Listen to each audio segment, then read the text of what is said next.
Thank you for joining us for CBN News Watch. I'm Ephraim Graham. Ahead today, Israel issuing a stark warning to Lebanon. Your military needs to take action to stop Hezbollah from attacking the Jewish state in violation of the ceasefire, or Israel could return to the war with no exemptions for the country of Lebanon itself.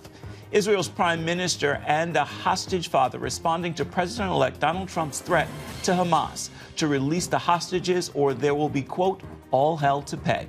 Here in the U.S., the popular social media app TikTok facing a possible ban out of concern it could pose a threat to U.S. national security.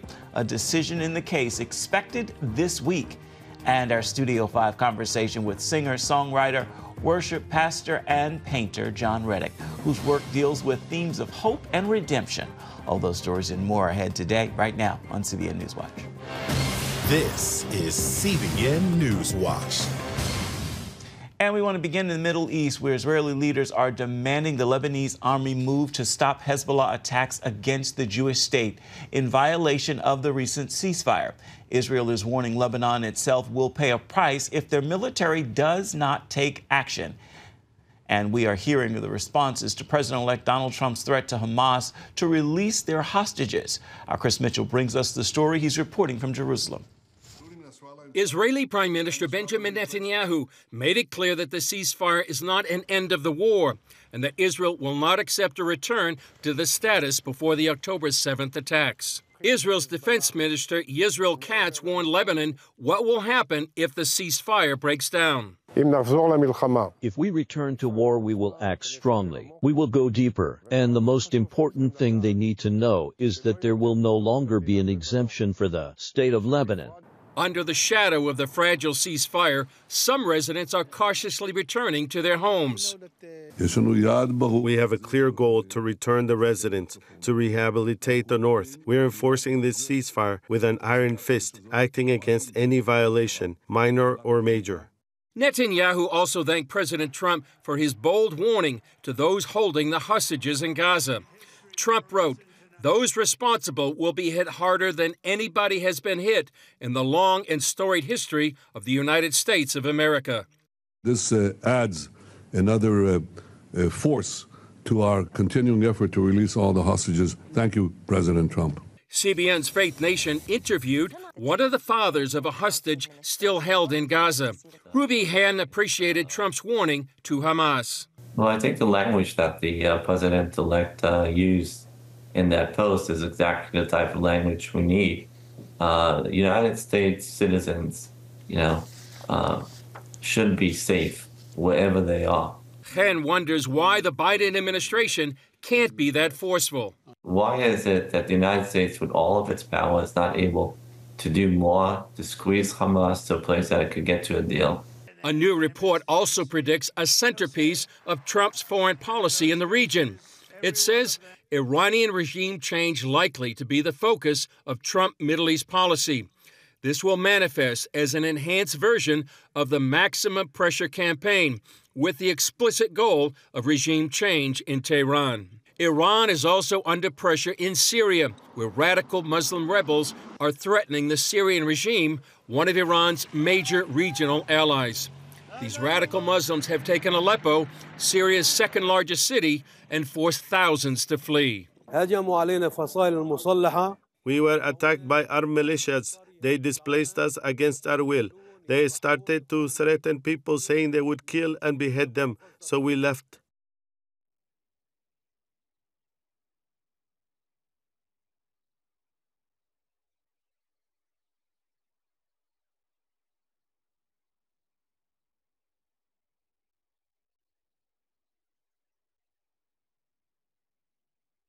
We'll talk about more of the dangers those Christians face in a moment, but let me ask you first. Israel says Lebanon will not get an exemption if the war with Hezbollah resumes.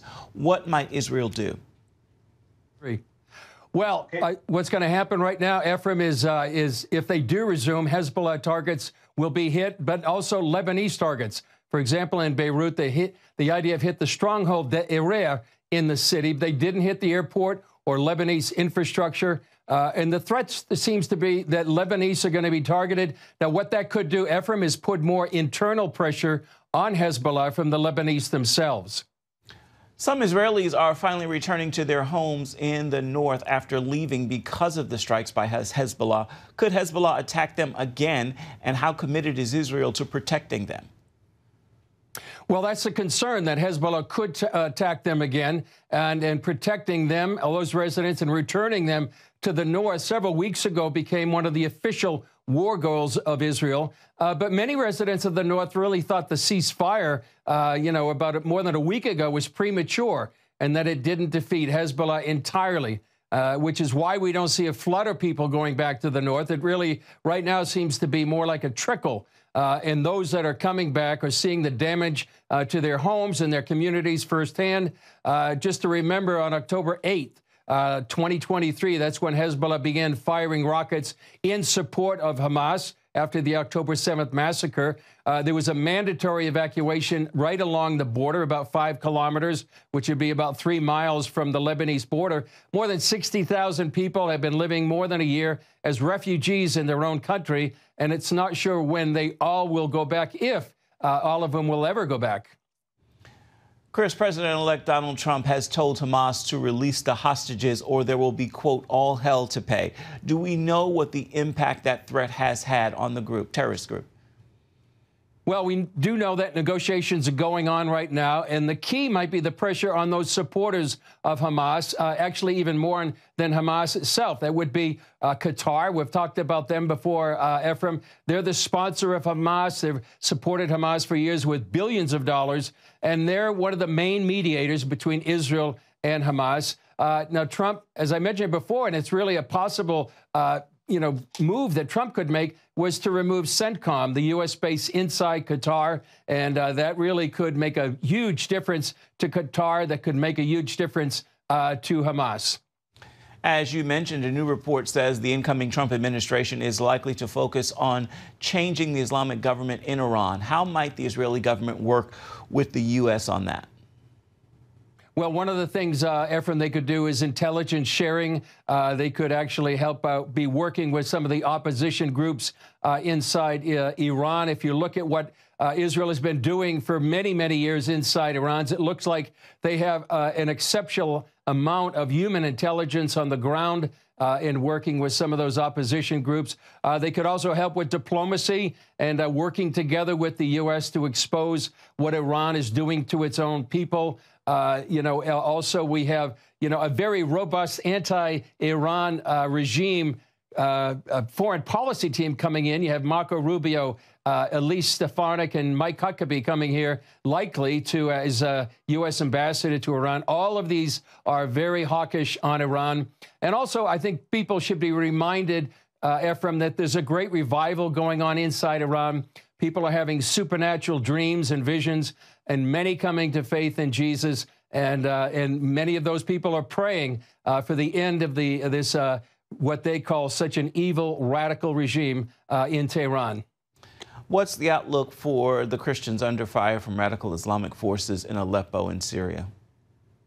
Well, very bad. They're in danger. I've spoken to some of those Christians by WhatsApp, and especially some of those Muslims who came to faith in Jesus.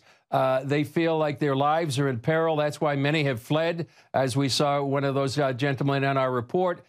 This is a group called Hirat Tahrir al-Sham. That's the main group there that has taken over Aleppo. And they could radically change the life there. The regime was not a good place, but it was safe for Christians. This group and the other group with them are strict jihadists. They would likely impose a Sharia law and maybe, as ISIS did many, many years ago, go on a hunt for those who have converted from Islam to Christianity. So it's really important to pray for their protection, for their plight to be known, and as we said in the, just the very beginning of our report, for the international community and the global church to speak up for their brothers and sisters. Now, Chris, I know you're traveling to the U.S. for the next few days. What can you tell us about the visit? Well, it's going to be a meeting of Christians and Jews. There's more and more of these kind of meetings, especially after October 7th. Christians and Jews see a common enemy in radical Islam. They have a common denominator in both the Hebrew Scriptures and the New Testament. Both see a threat to Western democracy. And I think many see, and many Jewish groups see, as well. A great need to stand together for such a time as this. After October 7th, this really, I believe, was a sea change in Christian-Jewish relations, with Jews seeing Christians as a great ally very much at this time. All right, our CBN News Middle East Bureau Chief Chris Mitchell, thanks as always for your insights. Stay safe and know that we're praying for you and our team there in Israel. We look forward to you in the States as well. Thank you. Coming up, it is a wildly popular social media app. TikTok is facing a major legal challenge here in the United States. Out of concern, it is a threat to national security. We're going to bring you the story when we come back. You're watching CBN News Watch.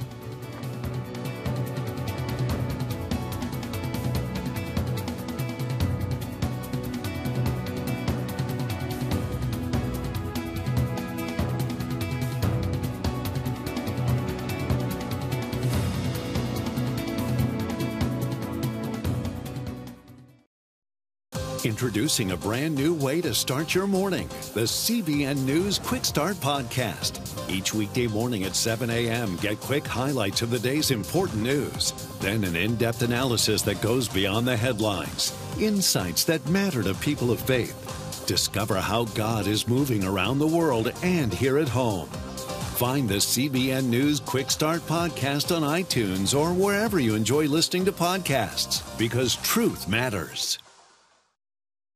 This week, a federal judge will decide the fate of a law that bans Americans from using TikTok. The law is set to take effect in January. TikTok argues the ban infringes on its First Amendment rights. The Justice Department contends as long as the social media app is owned by a Chinese company, it is a threat to national security.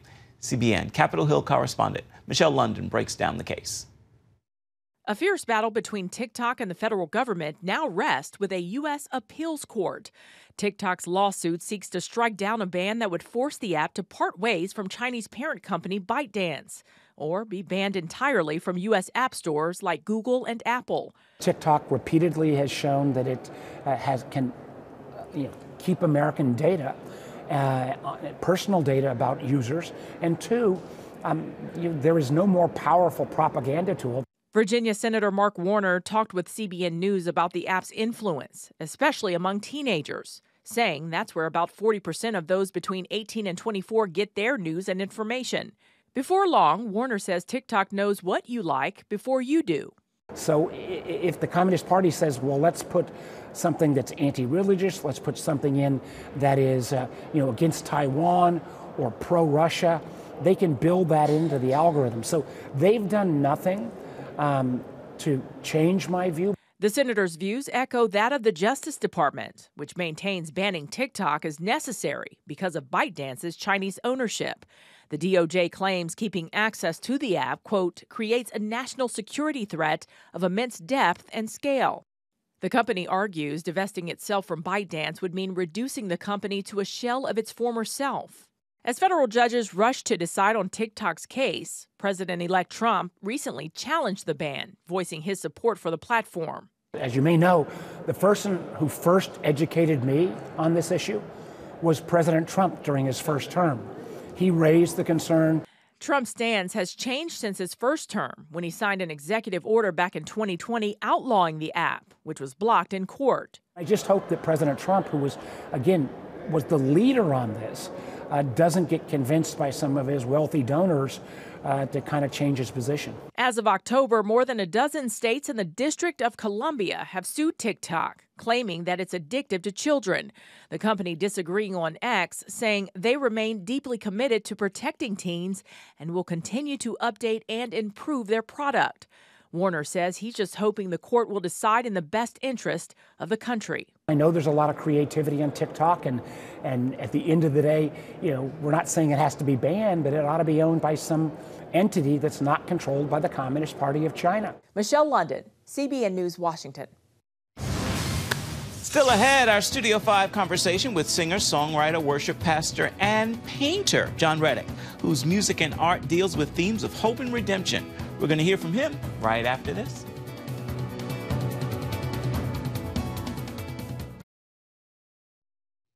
Welcome back to CBN News Watch. John Reddick is a singer, songwriter, worship pastor, and painter. His music and his art take on themes of hope and redemption. Take a look. I'm praying God come and turn this thing around. God turn it around. Now, of course, I think what probably introduced many people to you is God Turn It Around. And that song was birthed out of a conversation with your dad. Yeah, actually, we were on the phone. My dad and I, we don't talk that much. I mean, we didn't talk a lot, like for a long time. And so usually it's a 5-minute conversation. This time we were on the phone for like an hour or so. And really I was sharing things, we were both sharing things that had happened to us in our childhood and some really hard things, you know, and he's on the other line just kind of shocked and hurt at the same time of knowing the things that I had walked through as a kid. And me, on the other hand, I'm shocked because I didn't know that we had similar stories. And I just remember it was more of a healing moment, and that's when I just had these tears running down. I got off the phone with him, and just tears of joy, though. It's like, I can't believe that God allowed me to have that conversation. And I looked up at the ceiling, and I just really said, God, you really do turn things around. God turn it around. God turn it around. God turn it around. So let's talk real quick about some other songs that you've done. Don't Fight Alone. Where'd that come from? A couple of friends of mine and I, Stu G, who was a part of the group Delirious, one of the, I won't say original worship leaders, but of our time, you know. He had friends who were actually in Ukraine at the time that a lot of devastation was happening. And his heart and his brokenness in that moment, I won't forget it. And yeah. This is his promise, yeah, this is my hope. No matter what it looks like, I don't fight alone. One of my favorites, Keep Hope Alive. You keep hope alive because you are alive. Jesus, you are alive. There was something happened. There was some kind of riot or something, and our country was split in two. And the biggest thing in my mind, though, was thinking about my son, who was 13 at the time, and I said, man, I can't fathom, I can't understand, but my son is a good kid. He's just a kid he believes in equality, fairness for anybody. I couldn't imagine a world of people that can hate him. I've experienced racism for myself. I couldn't imagine experiencing it, or I couldn't imagine my own son having to go through it. And I also painted this painting that was also totally about this whole idea. I didn't realize they were all in the same week. And he said, this thing I thought about, you know, you keep hope alive. And so we started writing with our friend Anthony Skinner. That's how the song came about. Beautiful. Speaking of painting, you mentioned you are a painter. Where did that come from? Art and music kind of always had this thread side by side for me. So I don't know if my brain was one side was picking one side, I don't know. But they always wrote parallel with each other. So it became a way of getting the things out of my heart that I didn't necessarily know how to put in words or put in the song. Or sometimes it would be, the song would be this version, but the art would be the completed version of the entire song. So that's kind of how, yeah, that's kind of how they run parallel for me. So I brought some samples of your work. Oh man. I want to get your reaction or the story behind those that I've chosen to pull from. Nobody's ever done this. That's crazy, man. So I'm going to ask you about some that I have here. This is yours, correct? That's mine. What the inspiration of this? That's actually from a movie. It's Ray Charles. As a boy, after he saw his brother die, he watched his brother die, and he had sight, and then he started losing his sight. Shortly after his brother died, his mom looked at him and said, "Hey, you're losing your sight. This is what the doctors say. I'm going to help you, and I'm going to teach you, and I'm going to carry you." And that's, I felt that was a monumental moment. I feel like Jesus does that for us in our lives, and that's where that painting comes from. That's my dad. I figured as much. Yeah. That seems to touch real deep. I don't even know why. It's just, yeah, I'm just grateful. Yeah. Man, that is called cleaning up. After the brokenness hits you, I remember painting that. It's time to say, you know what? All right, you stand up on your feet and you get yourself together and you figure out how you're going to take your next steps, the next right step. Next right step. John Reddick has several singles out this year, including a song with Toby Mac. It's called Nothing Sweeter. You can get it wherever you purchase, download, or stream your listening material. Be sure and join us this evening for an all-new episode of Studio 5. We're sitting down with actress Lupita Nyong'o. We're going to take a look at her life as an actress, author, and podcaster. Plus, we have a Studio 5 first look at Mary. It's a biblical epic, giving us an intimate look at the life of Jesus' mother. You can catch the new episode of Studio 5 on the CBN News Channel. It begins at 8 Eastern. You can also watch it on the CBN News app, or you can find it on YouTube. We'll be right back with an encouraging word for your Wednesday. Stay with us.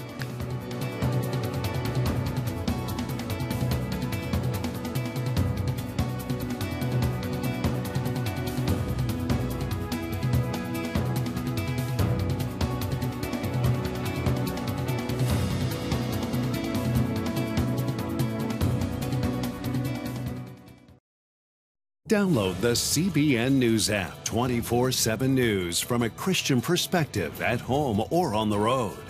One place for all of your news. Breaking news alerts. Set daily prayer goals and pray for news stories. Read the most important news and watch CBN News Channel live. CBN News, because truth matters. Go to cbnnewsapp.com to get the app today. It's time now for your Wednesday word. Today's word is life. Remember this, God is calling you to live. You must do more than simply exist. His word promises life in abundance. Now is not the time to shrink or to become small. Now is the time to live. Lay hold of the promise on the pages of Scripture. God's word is true, especially when it comes to you. Well, that will do it for this edition of CBN NewsWatch. Remember, you can always find more of our news programs on the CBN News Channel. You can find them there at any time as well as online. That is cbnnews.com. You can email us, newswatch@cbn.com. You can also reach out and touch us on Facebook, Instagram, and X, formerly known as Twitter. We'll see you back here tomorrow.